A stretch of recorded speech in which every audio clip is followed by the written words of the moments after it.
Leute, herzlich willkommen zu einem neuen Video. Wir sind zurück bei BMW M hier im Headquarter. Bedeutet, wir dürfen nicht nach links filmen, wir dürfen auch nicht nach rechts filmen oder nach hinten, nirgendwo hin. Wir dürfen nämlich nur in die Richtung filmen, denn da, Leute, wird es nämlich jetzt gleich richtig spannend. Denn wie ihr wisst, über die letzten Jahre hinweg sind wir immer durch die Tür gegangen hier und haben ein neues Fahrzeug abgeholt, was wir uns alle zusammen konfiguriert haben. Ihr habt das Ganze entschieden. Aber dafür sind wir heute nämlich nicht da, denn BMW M hat mich die Woche angerufen gehabt. Wir haben nämlich, was haben wir jetzt?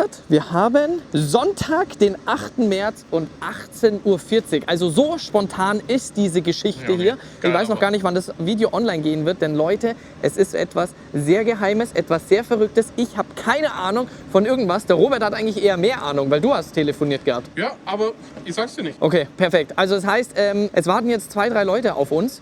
Ich würde mal vorschlagen, wir gehen jetzt mal in die Richtung rein. Ich finde es total komisch, weil wir sind wirklich das erste Mal gehen wir durch diese Tür. Ja, und holen nichts ab. Und wir holen kein Auto ab. Oder ist das jetzt irgend so ein Streich, Robert, dass du ein neues Auto abholst? Das wünschte ich mir. Wäre das ein Daily für dich, oder wie?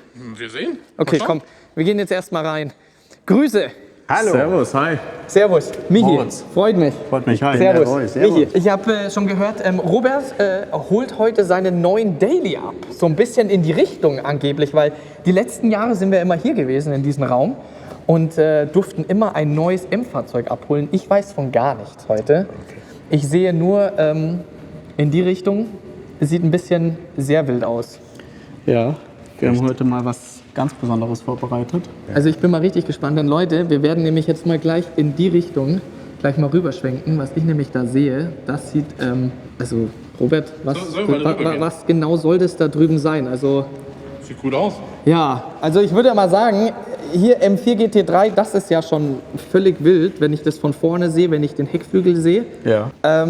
Das ist es auf jeden Fall nicht. Ich habe keine Ahnung, was mich erwarten wird. Das Einzige, was ich gehört habe, ist, ich soll vorbeikommen an einem Sonntagabend. Es wird sich wirklich lohnen, denn es soll was richtig Verrücktes sein. Was Right. genau habt ihr euch denn da dabei gedacht? Nur mal so vorab als Frage.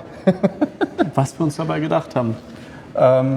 Wir haben letztes Jahr zum April einen Scherz gebracht. Also 1. April dann? Genau, 1. April, den die Community extrem gefeiert hat. Okay. Haben den dann weiter untersucht, geschaut, ob wir den tatsächlich technisch umsetzen können. Ja. Um welchen es sich handelt, das werden wir gleich sehen. Da hatten wir ja 2. Und ja, wenn du willst. Ja, also ich von meiner Seite aus super gerne. Ich bin zwar wirklich noch nicht ready, weil von der Form her, Ja. Robert, schwenk mal bitte ganz kurz rüber. Also das vorne verstehe ich ja, aber das da hinten, ne, verstehe ich nicht wirklich. Ja, das stimmt. Das sieht irgendwie so völlig abgespaced aus. Also auf jeden Fall, die Community, you dreamed it and we built it. Schauen wir mal, oder? Darf ich mal so ein bisschen nur mal schon so Klar, abdecken? natürlich. Damit ich ungefähr weiß, um was es sich denn handeln könnte. Okay, warte, ich decke ihn mal so ein bisschen ab. Ich sehe jetzt auf jeden Fall hier so gelbe, schöne Lichter hier. Licht sind immer gut. Das sind die hell, aber. Schau mal hier, Robert, was ist es da bitte hier? Was soll das bitte sein? Okay. Jetzt musst du runterreißen. Ja, okay, Ja, komm, komm, zieh's ab. wir decken ihn mal komplett Seid ihr ab. fertig? Ja?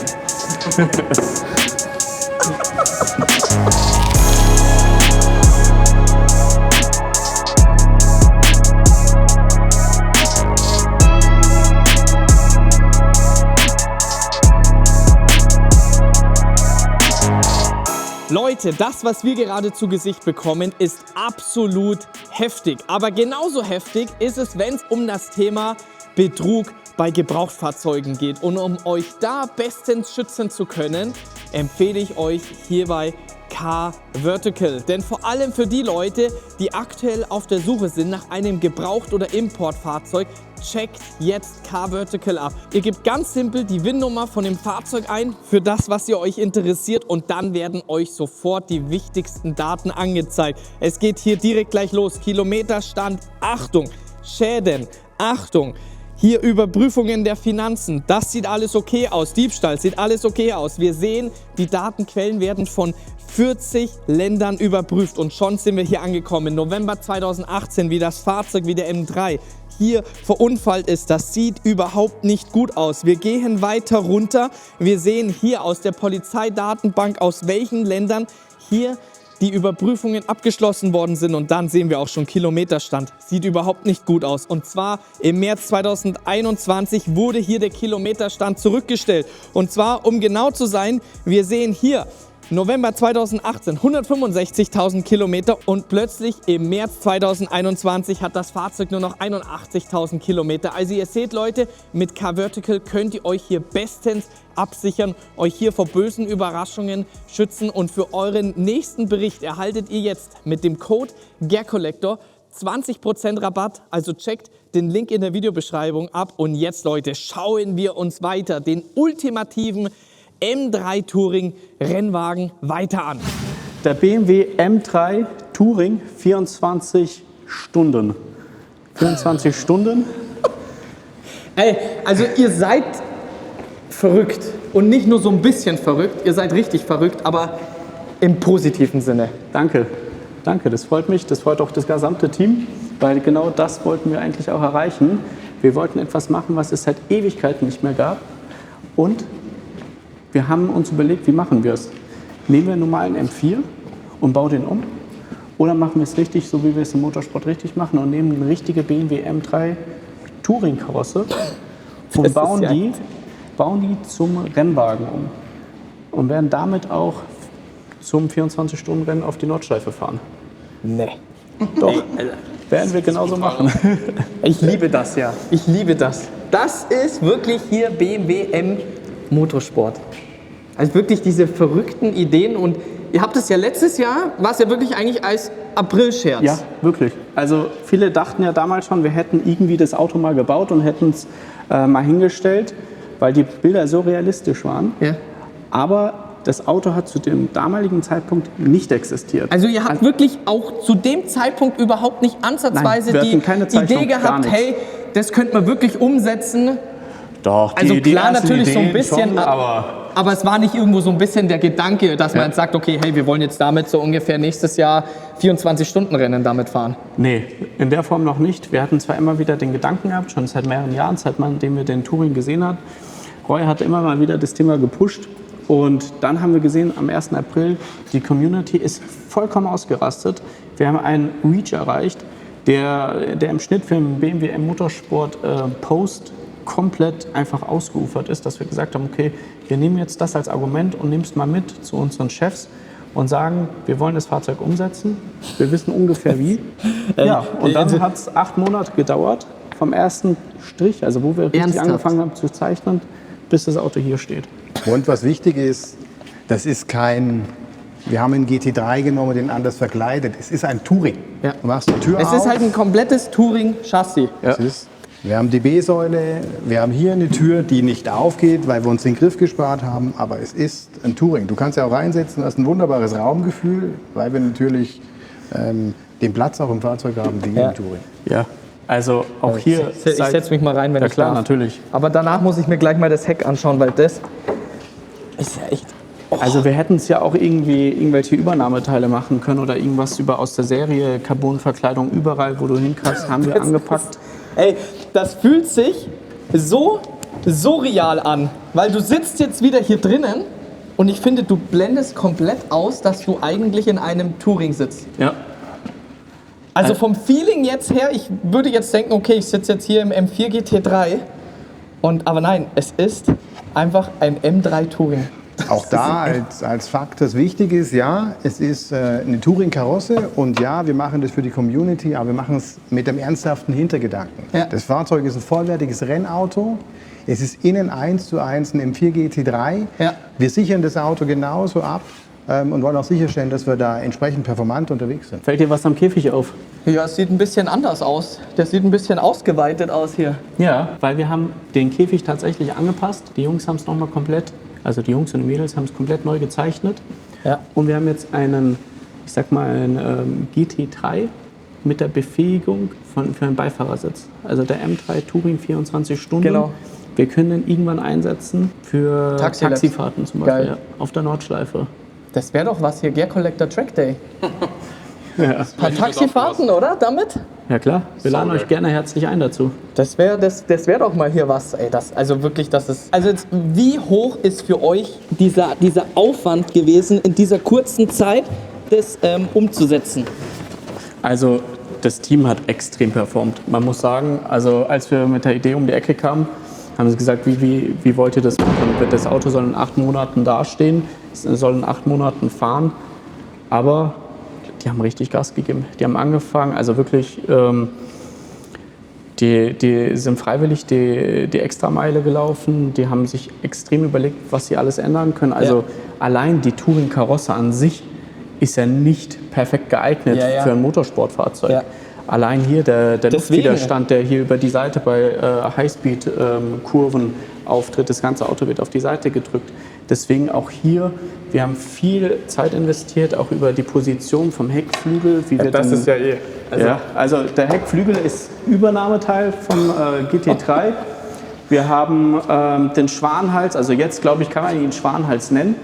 Der ist einfach massiv geworden. Also Robert, bitte stell dich mal ganz kurz hier genau so gerade hin.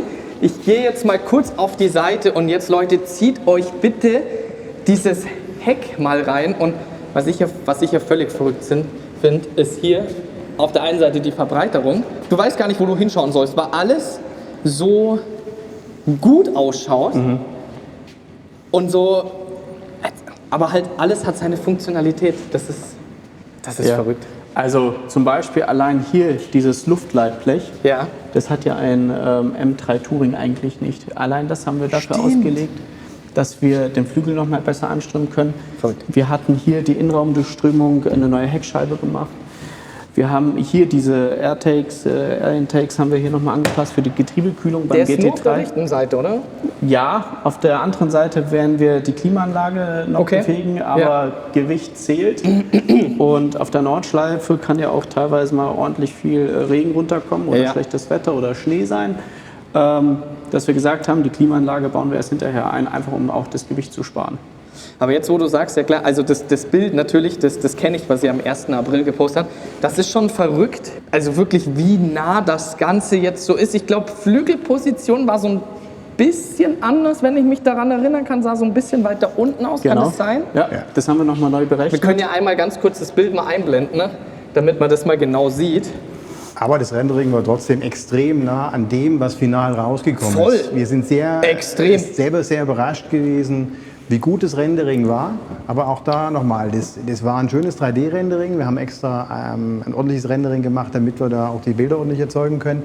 Aber wie nah das Final tatsächlich an dem rangekommen ist, was hier steht, hat uns am Ende auch überrascht. Ja. Der größte Unterschied tatsächlich zu dem, was du im Vergleich zu den Bildern siehst, ist der Heckflügelhalter. Ja, klar.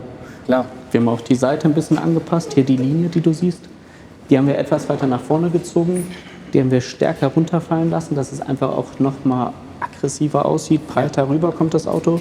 Das ist ja beim beim M4 ist es ja etwas, M4 GT3 etwas sanfter geht's runter und hier haben wir diese Linie einfach noch länger bis kurz vor die B-Säule gezogen. Es sieht ultimativ einfach aus. Wenn man das jetzt, gibt es schon so, wo man ansatzweise sagen kann, wenn man das jetzt performancemäßig mit dem M4 GT3 vergleicht, gibt es da ungefähr was, in welche Richtung man hier kommt? Also wir wollen uns im ähnlichen Performance-Fenster bewegen. Natürlich, allein aus der Aerodynamik-Sicht haben wir hier eine Herausforderung. Die müssen wir natürlich auch kompensieren.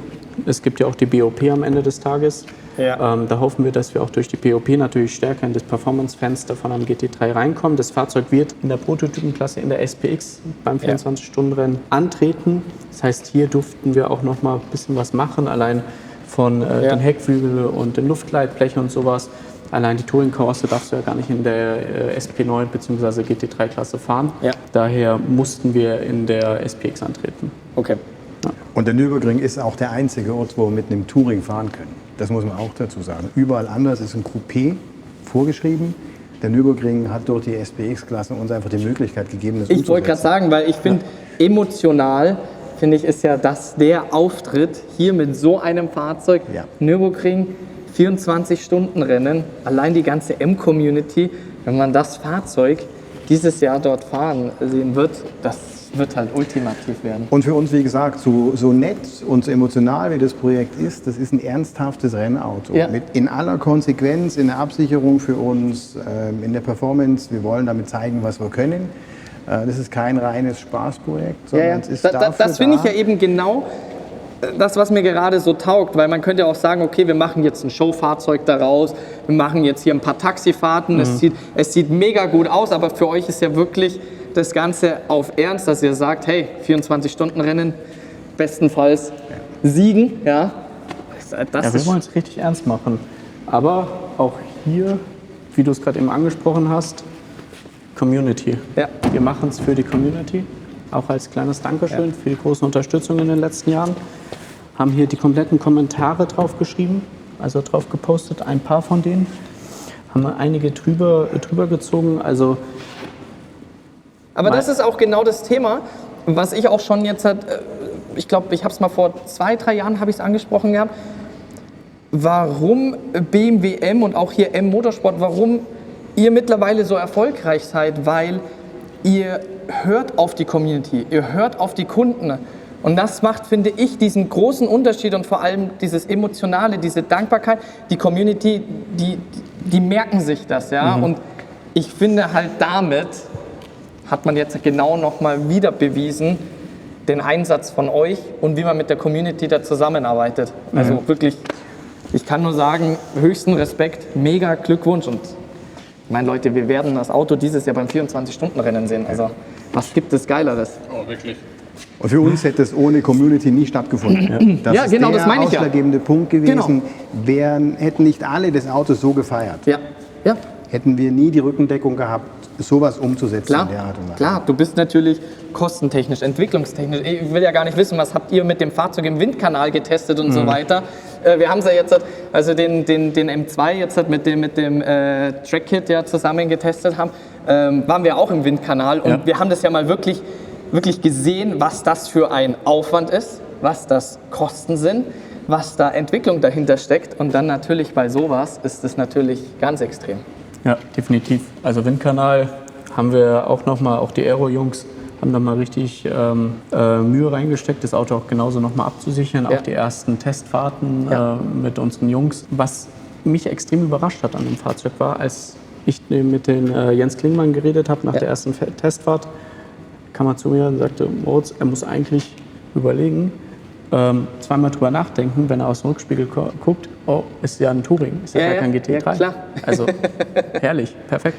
Großes Kompliment an die Aero-Jungs, an das komplette Entwicklungsteam, dass sie genau das so geschafft haben, wie wir es uns vorgenommen haben. Was war jetzt so für euch jetzt in der Entwicklung so für euch das größte Highlight? Also auf der einen Seite für euch das größte Highlight und vielleicht auch als zweiten Punkt so die größte Herausforderung.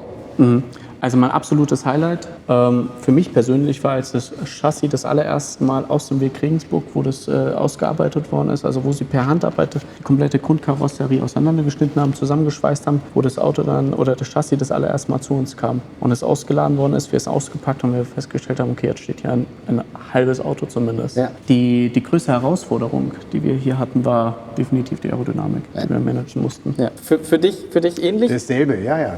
Du kommst von dem Bild, von dem Entwurf, von der Idee, hast das Feedback, alle sagen, macht es, super geil, siehst du auf dem Auto. Und dann waren wir zusammen in Regensburg und da steht eine Touring-Karosse als Rennwagen mit Käfig drin, mit denselben Aufwänden, die wir auch für das GT3-Auto machen. Und dann verstehst du, ja, das wird wahr. Und das ist so eine Sache, wo du sagst, super geil, hättest du nie gedacht, aus einem Traum.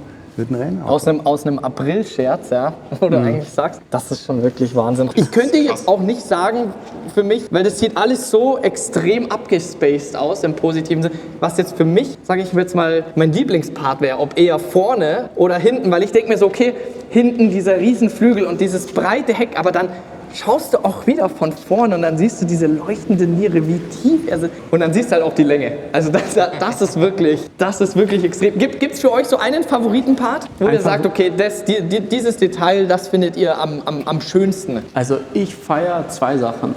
Einmal diese beleuchtete Niere hier, Iconic Close, und dann einfach auch die Seitenansicht mit der Luftführung, mit einem breiten Kotflügel rüber in den Heckflügel. Also ich feiere es einfach. Also auch die wenn ich das Auto Seitenspiegel hier, ne? Ja, also alles hat aerodynamischen Zweck, ne? Allein der Seitenspiegel, allein die Anformung, allein hier. Hier, das ist Wahnsinn. Allein der Windlauf hier, ne? Da ist auch nochmal ein Carbon-Einsatz im Windlauf stimmt, an der A-Säule, die steigt ja anders an. wie beim M4. Ja. Das mussten wir anpacken. Also es ist unglaublich. Ich meine, wir haben eigentlich vom Vorderwagen zu Ende, ab der A-Säule, haben wir alles angepackt. Unterboden ist gleich geblieben. Unglaublich, unglaublich. Ja, also von meiner Seite, ich bin sprachlos. Robert, wenn du noch irgendwelche Fragen hast, also ich muss das, glaube ich, erstmal so mir sacken lassen. Also wirklich nochmal Glückwunsch, Respekt und ich feiere das halt einfach so extrem mit der Community, diese Verbundenheit. Und das ist am Ende des Tages, wo du merkst, dass der Erfolg gegeben und dass man dann auch genau sowas umsetzen kann. Ja, geil. Mich freut es extrem, dass du es so feierst. Ja, auf jeden Fall. Nee. Also Leute, ich bin mal gespannt auf eure Kommentare. Was meint ihr? Also ich glaube, wer das nicht feiert, dem, ja, ich glaube, das kann man einfach nur feiern und wie sich M dafür einsetzt für dieses ganze Thema. Und ich meine nochmal abschließend, Leute, wir werden dieses Fahrzeug dieses Jahr beim 24-Stunden-Rennen sehen.